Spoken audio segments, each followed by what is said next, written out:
भारतीय जनता पार्टीचा विजय असो। भारत माता की जय। राणे साहेब तुम आगे बढ़ो, हम तुम्हारे साथ हैं। नितेश जी राणे साहेब तुम आगे बढ़ो, हम तुम्हारे साथ हैं। जय श्री राम। जय श्री राम। प्रभू रामचंद्र की जय। सर्वप्रथम मी आपल्या सगळ्या जणांना रामनवमीच्या उत्सवाच्या निमित्ताने आपल्याला मनापासून आपल्याला शुभेच्छा देतो।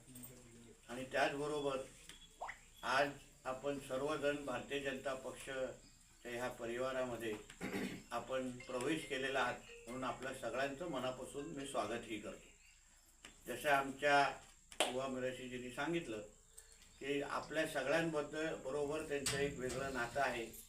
आपण सगळेजण त्यांच्या बरोबर असलेला आहात आणि मुळात राणेसाहेबांना सगळेजण मानणारे लोक आहात। आणि म्हणूनच आपण सर्वजणांनी जी इच्छा व्यक्त केली की आमच्या या भागाचा विकास झाला पाहिजे आणि आमच्या इकडचे मागण्या पूर्ण झाल्या तर आम्ही भारतीय जनता पक्षाच्या बरोबर निश्चित पद्धतीने येऊ।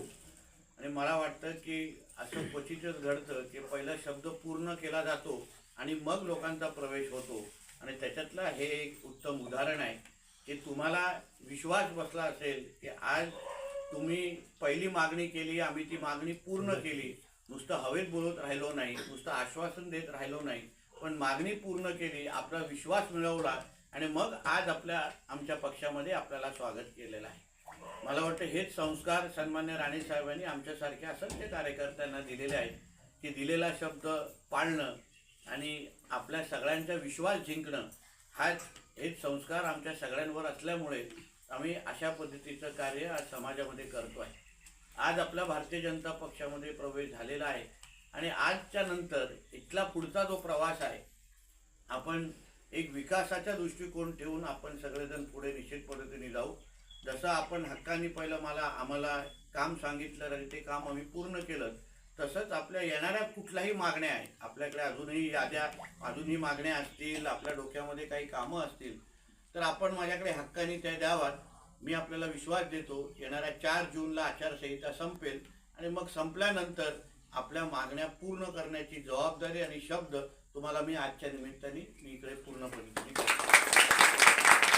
दुसऱ्या बाजूला हाही विचार करा की तुमच्या विचाराचा आमदार, तुमच्या विचाराचे सरपंच असल्यानंतर अगर तुमच्या एवढी ताकदीने कामं होत असतील तर त्यात आमच्याबरोबर आपल्याच विचाराचा भारतीय जनता पक्ष विचाराचा खासदार अगर निवडून आणला तर ह्याच्यापेक्षाही दुपटीने कामं तुमची ह्या संधी आपल्याला या 7 मेला आपल्याला होत आहे। आणि उमेदवार तुम्हाला माहिती आहे इकडे तिकडे कोण आहे, ज्या नावाने आणि ज्यांच्यामुळे आमच्यासारखे असंख्य कार्यकर्ते घडले। कोकणचे भाग्य विधाते म्हणून ज्यांना आपण पाहतो आणि कोकण म्हणजे राणेसाहेब आणि राणेसाहेब म्हणजे कोकण, हे जे समीकरण आज जगामध्ये सगळीकडे पोचलेलं आहे। आज जगाच्या पाठीवर कोणीही सिंधुदुर्ग म्हटलं, कणकोली म्हटलं तर लगेच बोलतं राणेसाहेबांचा जिल्हा आहे का। तर अशा पद्धतीची जी ओळख ज्या व्यक्तीमुळे आपल्या सगळ्यांना मिळाली तेच आपले उमेदवार म्हणून आपल्या समोर आहेत। म्हणून तुम्ही विकासाच्या दृष्टिकोनात अगर समोर ठेवलं तर आपल्या समोर एक सुवर्ण संधी आहे की आपल्याला आमदारांच्याच पक्षाचा आणि आमदारांना ज्यांनी घडवलं, आमच्यासारख्या असंख्य कार्यकर्त्यांना ज्यांनी घडवलं तेच खासदार म्हणून आपल्याला या लाभणार आहेत, त्यांनाच मतदान करण्याची संधी आपल्याला येणाऱ्या 7 तारखेला मिळणार आहे। म्हणून आज जसं आपण मोठ्या संख्येने इथे उपस्थित राहिलात, मी एक तुम्हाला विश्वास देतो विकासाची तुम्ही कुठलीच चिंता करू नका, विकास होणारच आहे आणि तुम्हाला अपेक्षेपेक्षाही दुपटी गतीने विकास इथे या निश्चित पद्धतीने आम्ही आणू। फक्त तुम्ही सगळेजण एक गट्टा एक आवाजाने आपण येणाऱ्या 7 मेला मोठ्या संख्येने अगर आपण सगळीकडे गेलात आणि तुमचा हा अनुभव लोकांसमोर ठेवा।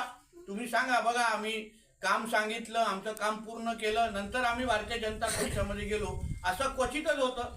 म्हणून तुम्ही हा तुमचा नजरेसमोर आलेला अनुभव तुम्ही लोकांना सांगा की आम्ही जसं त्यांच्यावर विश्वास ठेवला तसं तुम्हीही विश्वास ठेवा, आपली कामं निश्चित पद्धतीने होतील असा विश्वास निर्माण करण्याचं काम तुम्ही सगळ्या जणांनी करावं एवढी विनंती या निमित्ताने मी आपल्याला करतो। परत एकदा आपले भारतीय जनता पक्ष म्हणून आपल्या सगळ्यांचं स्वागत करतो। हेही शेवटी सांगतो, शेवटी माझ्याने आपल्यामधला संवाद हा फार महत्त्वाचा आहे। आज बघा मी असो, आपल्या सरपंच सगळेजण आमच्यामध्ये अतिशय उत्तम संवाद आहे। कुठल्याही कामाची अपेक्षा असते ते माझ्याकडे येतात आणि मी काम पूर्ण करतो। तसंच ह्यापुढे तुमच्यामध्ये माझ्यामध्ये असलेला संवाद हा फार महत्त्वाचा आहे। कोण आमचे कुठलेही पदाधिकारी कुठेही व्यस्त असतील तर त्याच्यासाठी थांबू नका.